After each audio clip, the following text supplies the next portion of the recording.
My name is Amber Thompson, and I'm 27 years old. I never thought I'd be the kind of person who would steal her sister's fiancé, but life has a funny way of surprising you. This morning, I married Nathan Miller at the courthouse downtown. 3 hours later, I walked into my apartment to find my sister Stephanie wearing my wedding dress, the one I designed myself, but never got to wear. The look on her face told me she knew what I had done. I should feel guilty, but after years of living in her shadow, something inside me had finally broken. If you're watching this, drop a comment letting me know where you're viewing from, and don't forget to hit like and subscribe to hear how this wedding day disaster came to be. Trust me, you'll want to stick around for this one. Growing up in Portland with our parents Diana and Carl Thompson, Stephanie and I were initially inseparable. Just 2 years apart, we shared everything. Toys, clothes, secrets whispered under blanket forts during thunderstorms. My earliest memories are tinged with the golden glow of sisterhood, holding hands as we crossed the street to elementary school, teaching her to ride a bike in our driveway, staying up late to help her with spelling homework. But as we grew older, the subtle shift in our parents' behavior became impossible to ignore. When Stephanie started dance lessons at 7, my mother went to every recital, camcorder in hand, capturing each twirl and leap. Meanwhile, my father would be stuck at work during my soccer tournaments. When I brought home straight A's, there'd be a quick, good job, and a pat on the shoulder. When Stephanie did the same, there was ice cream and a new outfit.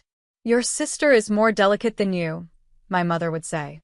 "You're so independent, Amber. You don't need the same attention." By 13, Stephanie had entered her first beauty pageant. My parents spent hundreds on dresses, coaching, and professional photos. I sat in the audience watching my sister parade across the stage in a sparkly blue dress while my mother clutched my father's arm, tears of pride glistening in her eyes. That night, after Stephanie won first runner-up, I overheard my mother on the phone with my aunt. "Stephanie's got that special something," she said. "Amber's pretty too, of course, but more in an everyday way." The words cut deep, carving a hollow space inside me that I filled with determination. If I couldn't be the favorite, I'd be the successful one. I threw myself into academics, sports, and extracurriculars. I worked part-time jobs from 16 onward, saving every penny. I created independence because it was clear I would never receive the support freely given to my sister. The competition between us grew as we entered high school. When I made varsity volleyball as a sophomore, Stephanie suddenly developed an interest in the sport.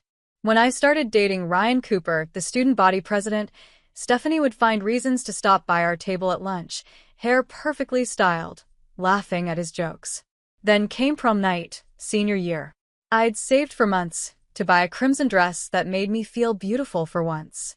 The night before, I hung it carefully on my closet door. The next morning, I woke to find Stephanie standing in my doorway, an empty coffee mug in her hand, brown liquid dripping down the front of my dress. "Oh my God, Amber, I'm so sorry. I was bringing you coffee and tripped." My parents told me it was clearly an accident. They gave me money to buy another dress, but every store was sold out of anything decent in my size. I stayed home that night, scrolling through social media posts of my friends having the time of their lives. Stephanie, a sophomore, had somehow scored an invitation with a senior boy. She wore a blue dress that looked remarkably similar to one I'd pointed out in a magazine months earlier. College became my escape. I chose Seattle University, 4 hours from Portland, far enough that visits home could be limited to major holidays. I double majored in marketing and business, graduated with honors, and landed a job at a growing tech company. I built a life where Stephanie couldn't overshadow me.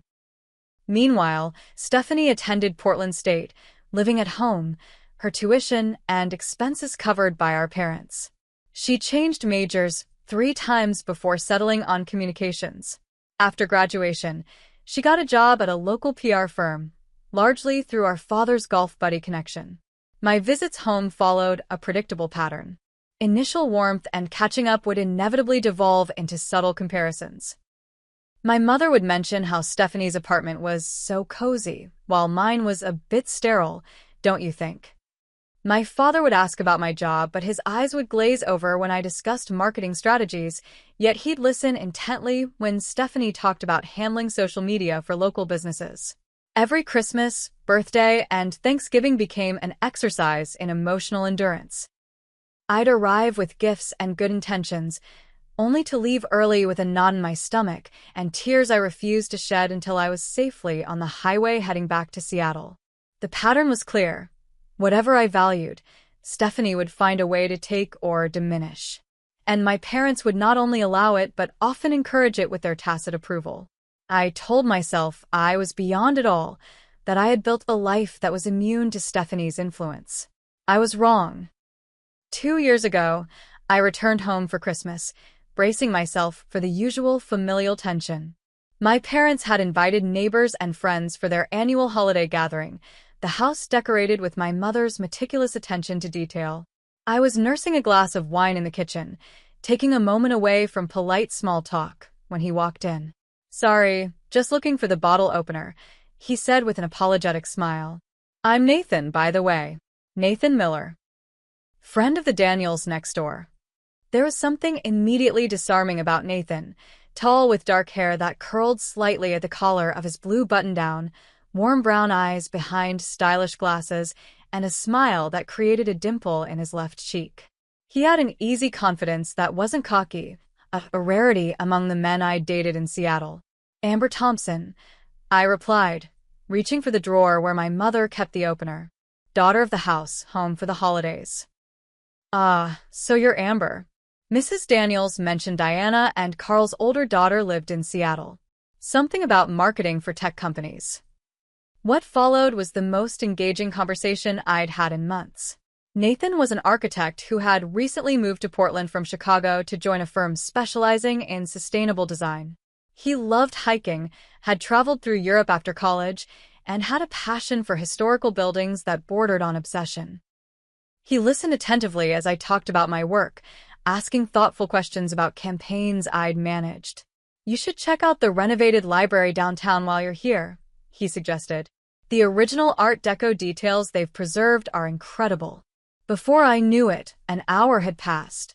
We exchanged numbers under the pretense of me wanting a tour of architectural highlights during my stay. 2 days later, we met for coffee, which turned into lunch, which extended into a walk through the winter farmers market. For the first time in years, I extended my stay in Portland by 3 days. After I returned to Seattle, Nathan and I texted daily. Late-night phone calls became our routine, discussing everything from childhood memories to dream travel destinations. In February, he visited Seattle for a weekend. I showed him my favorite spots. The view from Cary Park, the hidden bookstore downtown with a cafe tucked in back, the waterfront at sunset. Saturday night, over dinner at a small Italian restaurant, he reached across the table and took my hand. "I haven't felt this way about someone in a long time," he said quietly. "I know long distance is complicated, but I think we have something worth exploring here." Over the next few months, we created a rhythm. Alternating visits between Portland and Seattle, FaceTime dates when travel wasn't possible, sending small gifts and inside jokes through text. In April, Nathan mentioned he'd been offered a chance to work on a project in Seattle, potentially allowing for a temporary relocation. By summer, I was happier than I'd been in years. Nathan understood my drive and ambition because he shared it. He never made me feel like my success was intimidating. Most importantly, he was mine. Something in my life that had nothing to do with Stephanie or my parents' approval. In August, Nathan planned a weekend trip to Mount Rainier.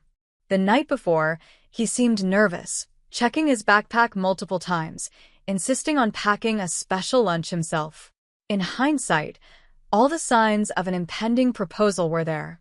Then my phone rang at 5 a.m. on Saturday. A major client was threatening to pull their account over a miscommunication. As director of their campaign, I had no choice but to head to the office for emergency damage control. Nathan was understanding but clearly disappointed. "Take my key," I told him as I rushed out. "I borrowed some hiking gear from my parents last month that I've been meaning to return. Could you drop it off if you're heading back to Portland? They know you, it won't be weird." That Sunday night, Exhausted but successful in saving the client relationship, I called Nathan. He sounded distant, distracted. "Everything okay?" I asked. "Yeah, just tired. I dropped off the gear at your parents' place. Your sister was there." "Hope that wasn't awkward," I said, thinking nothing of it. "No, she was nice. We had coffee while your dad found the right place for the equipment in the garage." Over the next few weeks, Nathan's calls became less frequent. He canceled his next trip to Seattle, citing a project deadline. When we did talk, our conversations felt forced. I attributed it to the natural ebb and flow of a relationship, to work stress, to the challenges of distance. Then came the call that shattered everything. "Amber, we need to talk." Nathan's voice was serious, strained. "I've been doing a lot of thinking, and I'm not sure we're heading in the same direction. Your career is in Seattle. Mine is establishing itself in Portland. The distance is harder than I expected." "We can figure it out," I insisted, panic rising. "You mentioned the Seattle project. That fell through," he interrupted. "And honestly, I think it's for the best. I care about you, but I think we need to recognize this isn't working." Just like that, it was over. I spent the night crying, replaying every moment, searching for signs I'd missed. In the morning, I called in sick to work for the first time in 3 years and stayed in bed, hollow and confused. What I didn't know then, what I wouldn't discover for another devastating 6 months, was that during that casual coffee with my sister, something had shifted. Something that would eventually destroy us all. The Instagram notification appeared on a Tuesday afternoon. I was in my office, preparing for a client presentation, when my phone lit up. Stephanie Thompson has added to her story. I almost ignored it. Since the breakup with Nathan, I'd thrown myself into work with renewed intensity, earning a promotion and taking on higher-profile accounts. I dated casually, but nothing serious had developed. My communication with family had dwindled to obligatory holiday calls and occasional text updates. Something made me tap the notification. Perhaps some sixth sense, some primal instinct warning of danger. My sister's beaming face filled the screen, her left hand prominently displayed, a diamond ring catching the light. The caption read, "I said yes to forever with my soulmate. Hashtag engaged, hashtag future Mrs. Miller." The phone slipped from my fingers, clattering onto my desk. Nathan. My Nathan. And my sister. The room seemed to tilt as the implications crashed over me in waves. Every cancelled call. Every vague excuse. My sister's sudden reluctance to discuss her dating life during our rare conversations. It all converged into a sickening realization. I barely made it to the bathroom before the nausea overwhelmed me. Kneeling on the cold tile floor, gasping for breath between heaves, I felt as though I was drowning on dry land. A colleague found me there, helped me clean up, and called a rideshare to take me home despite my weak protests about the presentation. In the safety of my apartment, I called Stephanie. My hands shook so badly, I had to try 3 times to complete the call. "Amber, I was just about to call you." Her voice was high, excited. "Did you see my post? Can you believe it? How long?" I managed to ask, my voice barely recognizable. A pause. "How long what? How long have you been seeing Nathan?" Another pause, longer this time. "Oh. Well, we reconnected right after you two broke up. It just happened." "Reconnected?" The word felt like acid. "You only met him once, when he dropped off hiking gear." Actually, Stephanie's voice took on the defensive tone I recognized from childhood disputes. "We exchanged numbers that day. Just as friends. He was going through a tough time figuring out the relationship with you, and I was being supportive." "Supportive," I repeated, numb disbelief giving way to white-hot anger. "You were being supportive by dating my boyfriend behind my back." "Ex-boyfriend," she corrected quickly. "And it wasn't behind your back. It just evolved naturally after you two ended things. He chose me, Amber. Maybe if you weren't always working." I hung up. My parents called within the hour. Instead of concern for me, they were brimming with excitement. "Stephanie and Nathan are perfect together," my mother gushed. He's already like part of the family, spending Sundays with us, helping your father with the deck renovation. You knew, I whispered. You knew all this time and didn't tell me. Well, honey, my father's voice now, placating, we thought it would be easier coming from Stephanie when the time was right. And you were always too busy for him anyway. Remember when you canceled that hiking trip? Stephanie would never put work before. I hung up on them too. Later that night, a text from Nathan. Amber, I'm sorry you found out this way. What happened between us was real, but things with Stephanie just evolved naturally. I hope someday you'll be happy for us. I threw my phone across the room. The next morning, I called in sick again.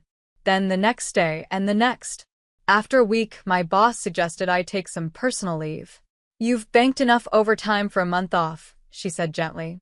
Whatever's going on, take time to sort it out. I spent the first week in a fog of betrayal and self-recrimination. Should I have seen this coming? Was this my fault for prioritizing my career? The second week, rage took over. I blocked them all on social media, deleted text threads, removed photos. The third week brought the dangerous spiral of comparing myself to Stephanie. Had Nathan found her more attractive? More attentive? Less demanding? Finally, I sought therapy, something I'd resisted for years. Dr. Claire Bennett listened as I unraveled the history of my relationship with my sister, the patterns of favoritism, the competition, and now this ultimate betrayal. Your feelings are entirely valid, she assured me. What your sister and Nathan did was a betrayal of trust, regardless of timing. But I'm concerned about how this fits into a larger pattern in your family dynamics. Over several sessions, we explored my childhood, my tendency to seek validation through achievement, and my difficulty trusting others. I was beginning to feel marginally more functional when the embossed invitation arrived in my mail. Diana and Carl Thompson request the honor of your presence at the marriage of their daughter Stephanie Marie to Nathan James Miller. They had set the date for June 15th, almost exactly a year after Nathan and I had broken up. My birthday was June 14th. Coincidence or final twist of the knife? With Stephanie, one could never be sure. Are you going to attend? Dr. Bennett asked during our next session. Absolutely not, I replied automatically. Would not attending give them power over you? Would it allow them to control your actions and emotions from afar? Her questions lingered with me for days. Finally, I RSVP'd yes. Not out of forgiveness or acceptance, but from a desperate need for closure. To look them in the eyes and show them they hadn't destroyed me. The engagement party was held at my parents' home, the backyard transformed with fairy lights and flowers. I arrived late, wearing a red dress that hugged every curve, hair and makeup professionally done. The conversation stuttered as I moved through the crowd, accepting congratulations meant for my sister with a practiced smile. So good of you to come, my mother said, her eyes darting nervously between me and the clusters of guests. Stephanie wasn't sure you would. I wouldn't miss it, I replied, voice honey-sweet with insincerity. Nathan found me by the drinks table, his face a complex mix of guilt and wariness. Amber, thank you for coming. It means a lot to Stephanie. Does it? I asked, maintaining eye contact until he looked away first. Small victories. Throughout the evening, I played my role perfectly. The supportive sister, the gracious ex. But as I was leaving, I overheard Nathan on the patio with his college friend Tyler. You seem happy, man, Tyler said. Though, I gotta say, I was surprised when you ended things with Amber. You two seemed solid. Nathan's sigh was audible even from my position near the side gate. Sometimes I wonder if I made the right choice. Stephanie's amazing, but occasionally I catch myself thinking about what might have been. Amber has this intensity, this passion for life. He trailed off, but the seed was planted. As I drove home that night, his words echoed in my mind.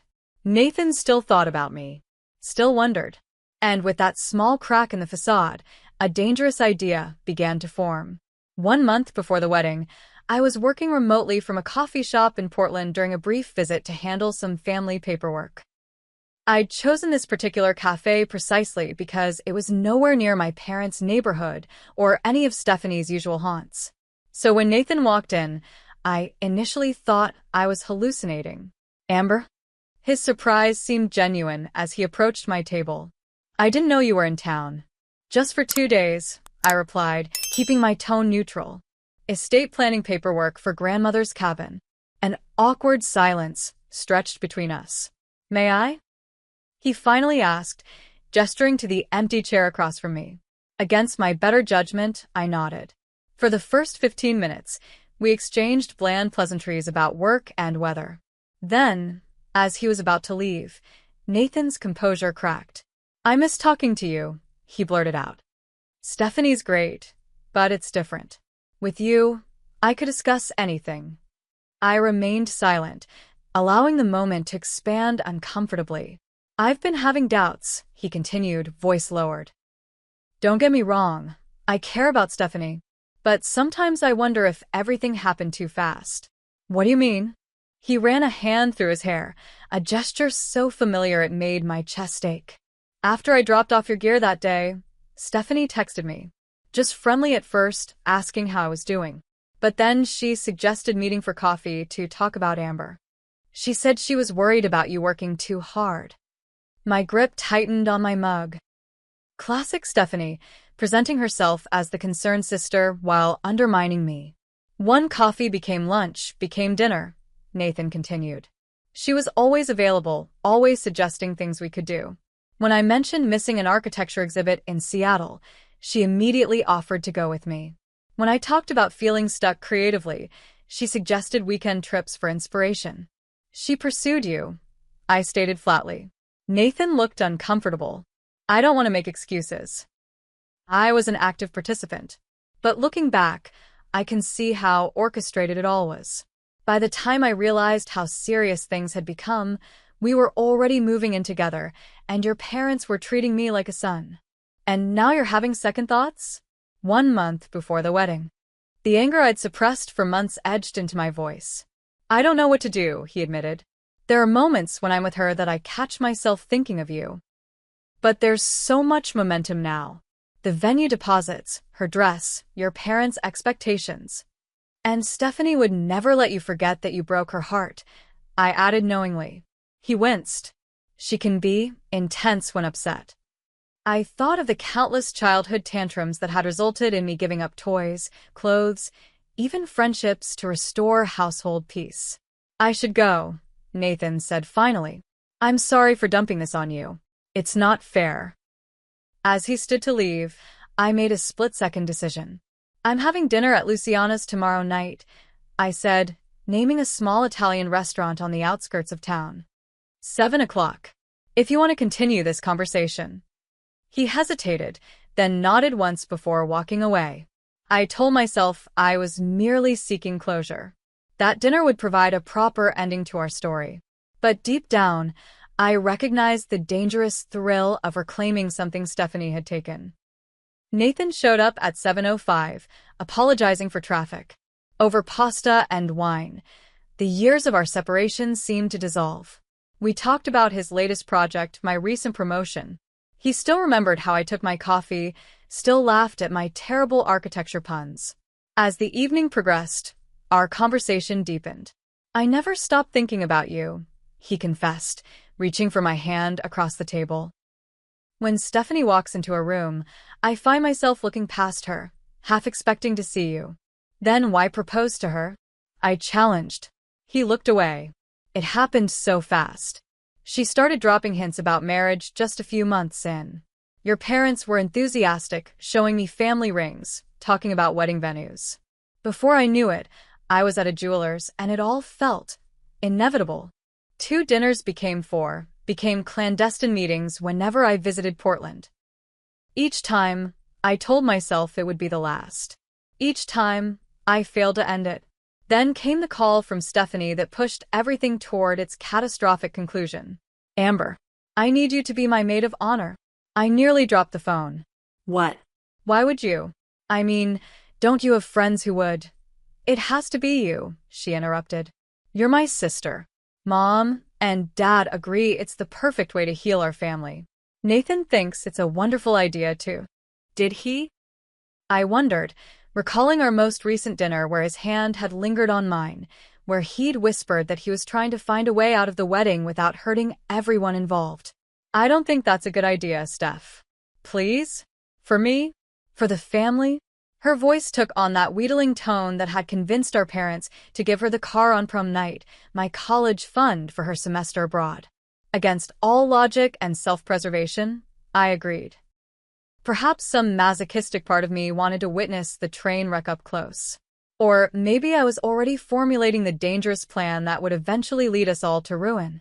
The following weekend found me trailing behind Stephanie at Portland's most exclusive bridal boutique, holding clips and pins as she tried on dress after dress. "What do you think of this one?" she asked, twirling in a lace-covered mermaid gown. "It's beautiful," I replied automatically. Not quite right though. "Show me that Pinterest board you've had forever. The one with all the wedding dresses you've been collecting since college." My stomach dropped. "How do you know about that?" She laughed. "Please, you showed it to me years ago. I want to see what my stylish big sister would choose." Reluctantly, I pulled up the private board I'd maintained for nearly a decade, a collection of dream dresses for a wedding I'd begun to think would never happen. Stephanie scrolled quickly, then stopped at an elegant A-line gown with delicate beading and a dramatic open back. "This one. This is stunning." It was my favorite, saved years ago when I'd first begun to imagine a future with someone who loved me completely. "Let's find something similar," I suggested. "No need." Stephanie smiled triumphantly. "They have this exact dress here. I saw it earlier." 2 hours later, she'd purchased my dream dress, the saleswoman gushing about how perfect it looked on her, how it might need just minor alterations to fit her slightly smaller frame. That night, Nathan called. "Did you know she asked me to be maid of honor?" I asked without preamble. "What? No." God, Amber, I'm so sorry. Things are spiraling out of control. She bought my dream dress today, the exact one from my Pinterest board." His silence spoke volumes. "I can't do this anymore, Nathan. Being around you both, pretending everything is fine while she systematically takes everything that matters to me. It's destroying me. I'm going to end it," he said suddenly. "After the rehearsal dinner. I'll tell her I can't go through with it. She'll make it your fault somehow. You know that, right? She'll make herself the victim. I don't care anymore. I want to be with you. The right way, this time." The night before the rehearsal dinner, Nathan came to my hotel room. The original plan had been a quick strategy session, how to handle the inevitable fallout when he called off the wedding. But tension that had built over months of secret meetings and repressed emotions finally broke. His kiss was desperate, hungry. Mine was vengeful, triumphant. What followed was as much about reclaiming what was taken as it was about love. Afterward, lying in the tangled sheets, Nathan traced patterns on my shoulder. "Let's not wait," he whispered. "Let's not have the big dramatic scene at the rehearsal dinner. Let's just go. Tomorrow morning, early. We'll go to the courthouse, get married, and then face everyone together." The idea was reckless, destructive, guaranteed to cause maximum pain to Stephanie and my parents. "Yes," I said without hesitation. In the dark hours of the morning, I justified it to myself. Stephanie had manipulated Nathan when he was vulnerable. She'd never really loved him. He was just another thing to take from me. We were simply correcting a wrong, finding our way back to where we should have been all along. But as dawn broke on what was supposed to be Stephanie's wedding day, another voice whispered that no matter how I framed it, what we were about to do was unforgivable. I silenced that voice and reached for my phone to text Nathan. "Meet you at the courthouse at 9. The morning of June 15th dawned clear and perfect, the kind of pristine summer day that wedding photographers dream about. Sunlight streamed through my hotel room curtains as I stared at my reflection in the bathroom mirror. Dark circles under my eyes betrayed my sleepless night. But there was something else there too, a determined glint, the look of someone about to jump without checking the depth of the water below. By 7:30 a.m., my phone was buzzing with texts from Stephanie. "Morning, sis. Can you believe today's the day? And can you pick up bagels for the bridal party on your way over? Pretty please. I replied with manufactured enthusiasm, promising to arrive with breakfast by 10 a.m.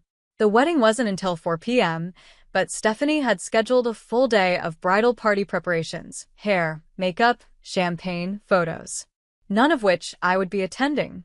At 8:15, I threw a change of clothes and my passport into a small overnight bag. If things went according to plan, Nathan and I would drive to the coast after the courthouse ceremony, hide out for a few days at a remote bed and breakfast while the inevitable storm raged. Then, perhaps, a fresh start somewhere new. Denver, maybe, or Chicago, anywhere far from Portland and the wreckage we were about to create. I kept telling myself this was justice, not revenge. That Nathan and I deserve happiness after Stephanie's manipulation. But as I checked out of the hotel, the concierge's cheerful "enjoy the wedding" sent a wave of nausea through me. Nathan was already waiting at the courthouse when I arrived, pacing nervously on the steps. He wore a simple blue suit, not the one he'd planned to wear to marry my sister, and his hair was still damp from the shower. "Hey," he said softly when he saw me. "You look beautiful." I'd chosen a cream-colored sundress, not white. I couldn't bring myself to go that far. With a small bouquet of daisies I'd bought from a street vendor on the way. "Are you sure about this?" I asked, giving him one final chance to back out. He took my hands in his. I'm sure about you. I always have been. I just got sidetracked. Inside, we filled out paperwork with shaking hands. The clerk barely glanced at us. Just another couple on a busy summer Friday. We were assigned to courtroom 3, where a judge would be available at 9:30 to perform civil ceremonies between other court business. As we sat on a hard wooden bench outside the courtroom, Nathan's phone buzzed repeatedly in his pocket. He silenced it without looking. "Stephanie?" I asked. He nodded. "And your dad?" I turned off location sharing on my phone last night. The reality of what we were doing crashed over me again. They're going to hate us. All of them. Forever. Nathan squeezed my hand. "Maybe. Probably. But we'll have each other." At 9:40, the bailiff called our names. We stood before Judge Maureen Keating, a stern-looking woman in her 60s who barely looked up from our paperwork. "Standard civil ceremony?" she asked. We nodded. What followed was a blur of formal language, repeated vows, and trembling voices. When Nathan slid a simple gold band onto my finger, purchased yesterday at a jewelry store across town, I felt a dizzying mix of emotions: triumph, love, guilt, vindication. "By the power vested in me by the state of Oregon, I now pronounce you husband and wife," Judge Keating declared with practiced efficiency. "You may kiss." Nathans lips met mine briefly, shustily. Not a kiss of passion, but one of sealing a contract, of crossing a threshold from which there was no return. "Congratulations, Mr. and Mrs. Miller," the clerk said, handing us our marriage certificate. "Next case, please." Just like that, it was done. 20 minutes in a fluorescent-lit courtroom, and I had become what Stephanie had spent months preparing to be. In the courthouse lobby, reality began to set in. Both our phones were now lighting up continuously with calls and texts. "We need to separate briefly," Nathan said, running a hand through his hair. "I'll go to the apartment, pack what I need, and call off the wedding. Officially. Face to face." My stomach churned at the thought of Stephanie receiving this news. "Are you sure? Maybe we should tell her together." No. "I owe her this much at least, to end it myself, to take responsibility. You go to your place, pack what you need. I'll meet you at the Harbor Inn in Seaside by 3 o'clock. I nodded, though something felt wrong about splitting up. "Be careful. She's going to be devastated. And furious." "I know, but it's better this way." Cleaner. He kissed me again, more deeply this time. "I love you, Amber. We're going to get through this." As I drove to my apartment, memories flashed through my mind. Stephanie crying when I broke her doll at age 6, my parents making me give her my new one as replacement.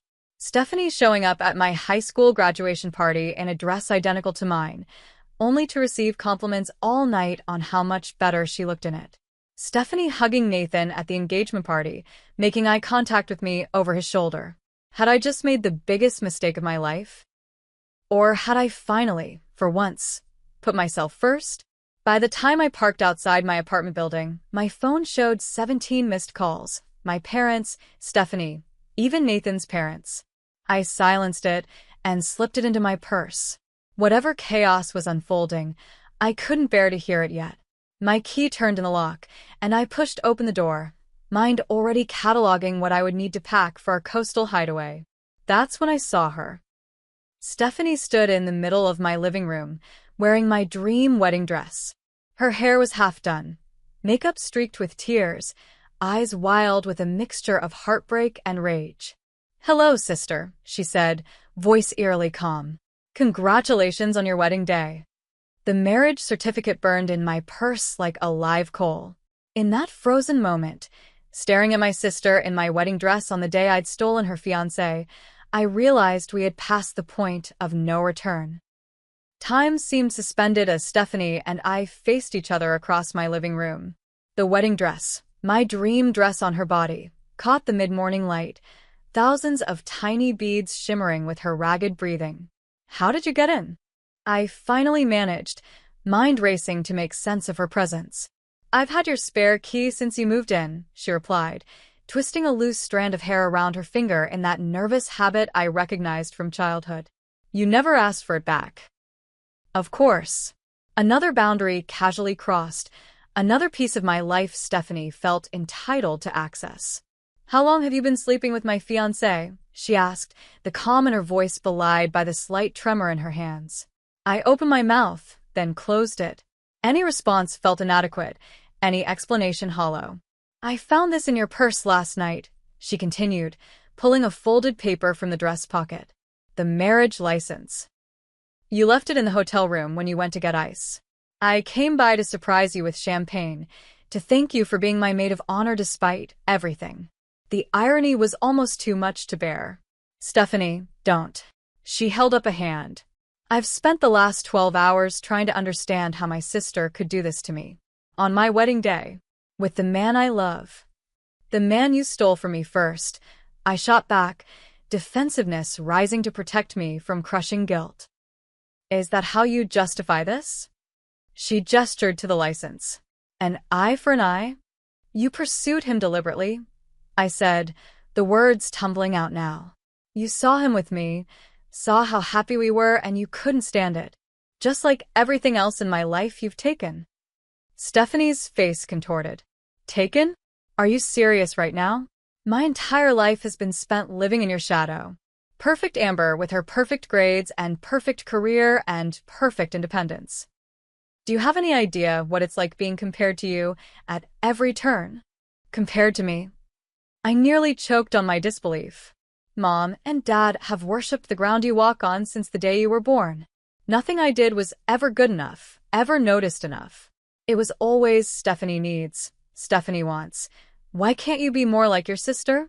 "That's not true," she whispered, but uncertainty flickered across her face. "It is true. The dance lessons, the pageants, the constant attention. You were the golden child, and I was just there. Reliable Amber who doesn't need validation. You think I didn't notice how they bragged about your success? Your fancy job? Your self-sufficiency? They're proud of you in ways they've never been of me." I laughed bitterly. "Is that why you went after Nathan? Some twisted way to finally have something they'd value you for?" The color drained from Stephanie's face. "What are you talking about? Did you ever even love him? Or was he just another thing to take from me?" "Of course I love him," she snapped, but her eyes slid away from mine.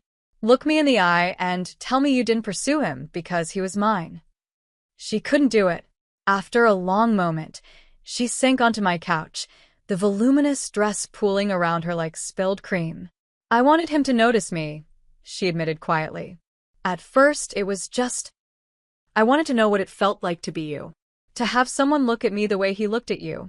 But then it became real, Amber. I do love him. Not enough to let him go when you saw he was having doubts. Not enough to consider he might still have feelings for me. So this is my fault. Her voice rose again. You married my fiancé on my wedding day, and somehow I'm the villain? She stood suddenly, grabbing the delicate beaded bodice of the dress and ripping downward. The sound of tearing fabric filled the apartment as crystals scattered across my hardwood floor. Stephanie, stop. I lunged forward, but she was already tearing at the sleeves, the skirt, destroying the dress in a frenzy. If you get him, you don't get this too, she sobbed, ripping at the waistline. You don't get everything. I grabbed her wrists, and she fought against me, years of sisterly wrestling matches giving way to genuine struggle. We stumbled against the coffee table, sending a vase crashing to the floor. Water seeped into the torn dress as we fell onto the couch, both breathing hard. I hate you, she whispered, but the fight had gone out of her. I've always loved you, but right now I hate you. The apartment door burst open before I could respond. Our parents stood in the doorway, faces ashen with shock. What in God's name is happening here? My father demanded, taking in the scene. Stephanie in the torn wedding dress, me still in my courthouse outfit, the obvious signs of a physical altercation. Ask your daughter, Stephanie spat, struggling to her feet. Ask her about her morning at the courthouse. My mother moved to Stephanie immediately, arms encircling her, murmuring soothing words. My father's gaze remained fixed on me, confusion giving way to dawning comprehension, then to something I'd never seen directed at me before, pure disgust. Tell me you didn't, he said, voice dangerously quiet.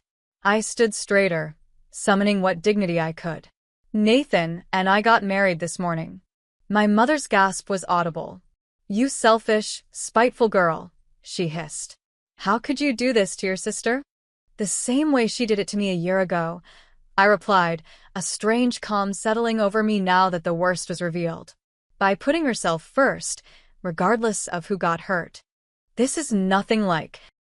My father began, but was interrupted by another figure appearing in the doorway. Nathan stood frozen on the threshold, taking in the tableau before him. His eyes widened at the sight of Stephanie in the destroyed dress, my parents flanking her protectively, and me standing alone on the other side of the room. I've been trying to call you, he said to me, voice strained. I couldn't go through with telling her alone. I came to find you, so we could do it together. Too late, Stephanie laughed hollowly. I found your marriage license last night. Congratulations, husband. Hope you enjoy your honeymoon in hell. Nathan stepped into the apartment, moving toward me, but my father blocked his path. You stay away from both my daughters, he growled. I welcomed you into our family, treated you like a son. Sir, I'm sorry it happened this way, but Amber and I, save it. My father cut him off. You two deserve each other. We need to call everyone, my mother was saying, phone already in hand. The venue, the caterer, the guests. Oh God, what will we tell people? Tell them the truth, I said quietly. Tell them your daughters have been in a toxic competition their entire lives because you created it. Tell them Stephanie stole Nathan from me first, and I stole him back. Tell them this family has been broken for years, and today is just when we finally admitted it. My mother recoiled as if I'd slapped her. How dare you blame us for your selfish actions? Amber, Nathan said, finally pushing past my father to reach my side. We should go. Yes, you should, Stephanie agreed, suddenly composed despite her tear-streaked makeup and destroyed dress. Run away together. It's what cowards do. The wedding is off, my father announced, already on his phone. I'll start making calls. I'll help Stephanie change, my mother added, leading my sister toward the bathroom. We'll salvage what we can of today. In the sudden quiet, Nathan took my hand. I've got a hotel room downtown. We can regroup, figure out next steps. I nodded numbly, grabbing my still-packed overnight bag. As we headed for the door, Stephanie emerged from the bathroom, now in borrowed clothes from my closet, the ruined dress draped over her arm. I hope it was worth it, she said, eyes fixed on mine. I hope you finally got what you wanted. Looking at her devastated face, at my parents' contempt, at Nathan's conflicted expression, I wasn't sure anymore what I had wanted or what I had won. Victory had never tasted so bitter. We drove to the hotel in silence, checking in under our new married name with robotic efficiency. In the anonymous safety of room 512, Nathan sat heavily on the bed. That was... He trailed off, unable to find words adequate to describe the scene we'd fled. Catastrophic, I supplied. Exactly what we should have expected. I didn't think she'd find out before I could tell her. Does it matter? I asked, sudden exhaustion overtaking me. The result would have been the same. They hate us now. All of them. Nathan rubbed his face with both hands. What have we done, Amber? The question hung between us, unanswerable in its simplicity and its complexity. We had followed our hearts. We had corrected a wrong. We had inflicted terrible pain. We had burned bridges that might never be rebuilt. I don't know, I whispered, sinking down beside him. I really don't know. Outside our window, life continued. Traffic moved, pedestrians shopped, clouds drifted across the summer sky. But in room 512, time seemed suspended as we sat side by side, technically newlyweds, practically strangers, united by love and selfishness in equal measure, wondering if what we had fought so hard to claim was worth the price we would all pay for it. 6 months passed like a strange dream. Nathan and I relocated to Denver, far enough from Portland to avoid accidental encounters, close enough that permanent estrangement from our families wasn't inevitable. We rented a small apartment in a modern building downtown, found jobs in our respective fields, and tried to build a life from the ashes of the one we'd burned down. On paper, we were living a newlywed fairy tale. In reality, our marriage was haunted by the circumstances of its beginning. Nathan struggled with guilt more visibly than I did. He would fall into brooding silences, staring at his phone where unanswered texts from former friends accumulated. His parents, initially shocked and angry, had begun tentative communication, but the conversations were strained, superficial. They asked about the weather, my job, whether I'm eating enough, he told me one evening as we picked at takeout Chinese food. Never about us. Never about you. It's like they're talking to a version of me that isn't married. My own parents maintained complete silence for the first 3 months. No calls, no texts, no emails. It was Stephanie who broke the ice, surprisingly. A brief text on my birthday. Despite everything, hope today doesn't suck completely. 3 words that somehow bridged the chasm enough for my father to call a week later. Your mother's not ready to talk, he said after an awkward greeting. But I wanted to check that you're okay. It wasn't forgiveness, but it was something, acknowledgement that I still existed in their world. Dr. Bennett, my therapist from before, agreed to continue our sessions via video calls. In the safety of her virtual office, I excavated the deeper truths beneath our family tragedy. I've been thinking about what you said, I told her during our 4th Denver session, about patterns and how we perpetuate them. What conclusions have you reached? She asked. That Stephanie and I were both right in a way. She felt overshadowed by my achievements, my independence. I felt overlooked in favor of her needs, her emotions. We were both responding to the same dynamic, just from opposite sides. And your parents? I sighed. They probably thought they were giving each of us what we needed. Maybe I did seem more self-sufficient. Maybe Stephanie did need more active support. But they never saw how their approach affected us both, how it created this competition. Have you shared these insights with them? No, I admitted. We're barely at hello, how's the weather stage. And with Nathan? Have you discussed how these patterns might be affecting your marriage? The question hit uncomfortably close to home. Nathan and I lived together, slept together, built a functional partnership, but something essential had been damaged. The passion that had driven us to such a destructive choice had cooled, leaving us with the quiet companionship of fellow survivors rather than the deep connection we'd once shared. We're working on it, I said finally. In our 5th month in Denver, I received an unexpected email from my mother. The subject line read simply, Stephanie. My sister had started therapy herself, my mother explained. She was addressing her competitive behavior, her tendency to define herself in relation to me. She had moved to Seattle, my former city, and was working for a media company, building her own path. She's asked about you twice now, my mother wrote. I think, in time, she might be open to communication. Not forgiveness, not yet, but something. I read the email to Nathan that night. That's good, right? He asked cautiously. A start? Maybe, I agreed. But it made me realize something. We've been so focused on surviving, on managing the external fallout, that we haven't really dealt with us. With what happened and why. He set down his glass of wine. What do you mean? I mean that we did something terrible for complicated reasons. And if we don't understand those reasons, really understand them, we're going to carry this weight forever. That conversation led to joint counseling, where we unpacked the tangled motivations behind our actions. Nathan admitted that part of his attraction to Stephanie had been her availability, her uncomplicated adoration during a period when my career had demanded so much of my attention. I confessed that reclaiming him had been, at least partially, about winning rather than love. Painful truths, but necessary ones. 7 months after the wedding that wasn't, I received a text from Stephanie asking if we could talk. We arranged a video call for the following Sunday, both of us visibly nervous as our faces appeared on screen. You cut your hair, she noted. I had chopped my long brown locks into a short bob. Needed a change, I replied. You look good. She did.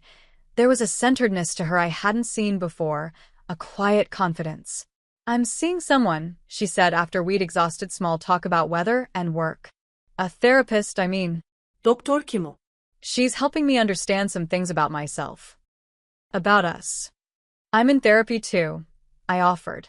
Both individually and with Nathan. Stephanie nodded, looking down briefly. How is he? He's okay. Working through a lot.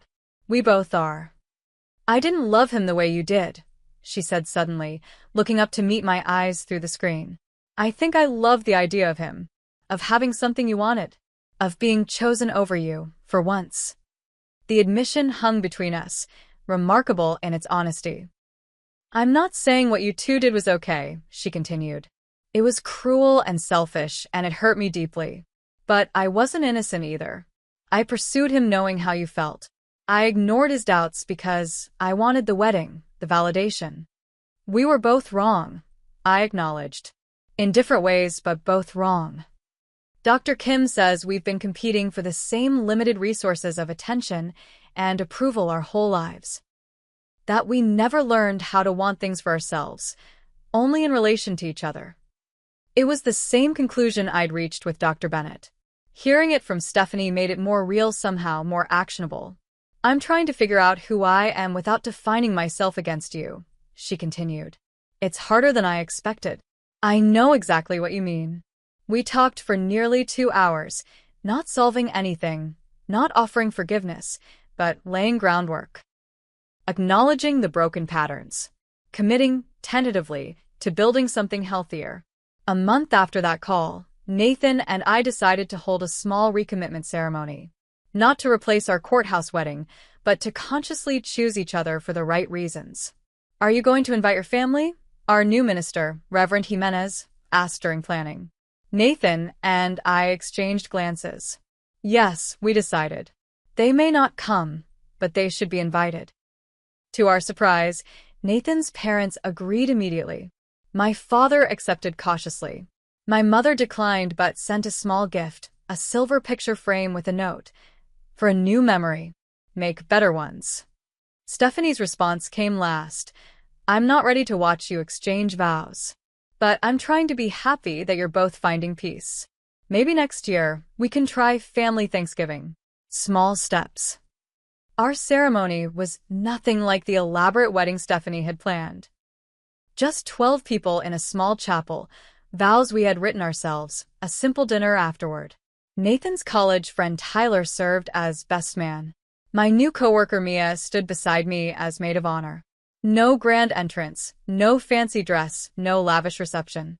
Yet as we spoke our vows, honest words about forgiveness, growth, and choosing each other deliberately, I felt something healing that had been broken long before our courthouse wedding. Not just between Nathan and me, but within myself. 3 weeks later, a letter arrived from Stephanie. Inside was a check returning half the cost of the canceled wedding that our parents had absorbed and a brief note. I'm working on forgiving both of you, and myself too. It's a process. I've met someone new, a graphic designer named Paul who knows nothing about either of you, and likes me for reasons that have nothing to do with our family drama. I'm learning what healthy love looks like. I hope you are too. Take care of each other. I read the note to Nathan that evening as we sat on our small balcony, watching the Denver sunset paint the sky in colors too beautiful to capture in words. Do you think we'll ever fully recover from this? He asked, his hand finding mine. All of us. I considered the question carefully, thinking of the slow, halting steps toward healing our various relationships. The therapy sessions that uncovered painful truths. The difficult conversations that left us raw, but stronger. I think we'll find a new normal, I said finally. Not what we had before, but something honest. Something real. He nodded, understanding. I love you, Amber. Not because of Stephanie, not in spite of her. Just you for who you are. I love you too, I replied, and meant it in a way I hadn't fully before, clear-eyed, without the desperate edge of competition or reclamation.